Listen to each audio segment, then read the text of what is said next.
هو انت لسه بتكلم صاحبك اللي كنت بتقعد معاه على الرصيف، ولا الزمن خد معاه حاجات كتير؟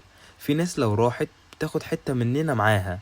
بس السؤال الحقيقي، احنا اللي سيبناهم ولا هم اللي بطلوا يشوفونا زي زمان؟ واحنا هنا في انتيكا بنحكي عشان نفهم نفسنا، مش نحكم عليها.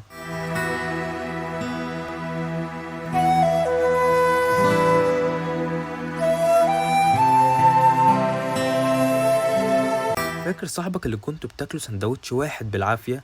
طب فاكر صاحبك اللي دايما كنتوا بتخرجوا مع بعض وانتوا صغيرين؟ في صداقات مش بتتبني بسنين، بتتبني في لحظة صدق. بس الزمن بيعمل اللي بيعمله دايما، بيخلينا نبعد، مش عشان ما بنحبش، بس عشان كل واحد دخل معركته لوحده. اوقات البعد مش دليل نقص المحبة، بس هو دليل ان الدنيا مزنوقة شوية. الزمن احيانا بيغير وشوش الناس، وان اللي كان بيضحك معاك زمان ممكن تقابله النهاردة وما تعرفوش. مش علشان شكله اتغير، بس علشان جواه حاجات احنا ما شفناهاش. كل واحد فينا بيلبس وش للزمن، وفي وسط ده كله بننسى اللي كنا عليه.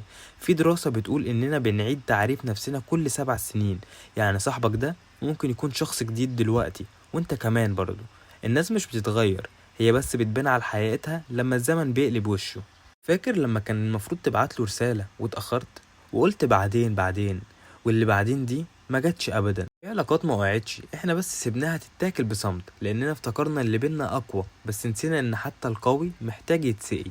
الكلام اللي ما يتقالش بيعمل فجوة حتى بين القلوب اللي كانت قريبة.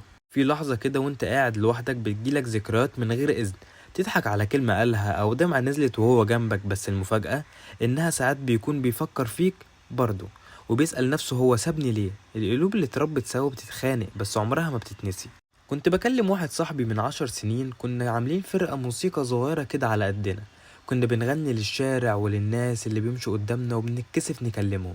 بس بعد سنين بقى أب لطفلين، وأنا مش لاقي وقت أكلمه. بس في لحظة بعتله فويس نوت مدتها 12 ثانية. عارف عمل ايه؟ بعتلي فيديو لأول أغنية غنيناها وقال لي وحشتني.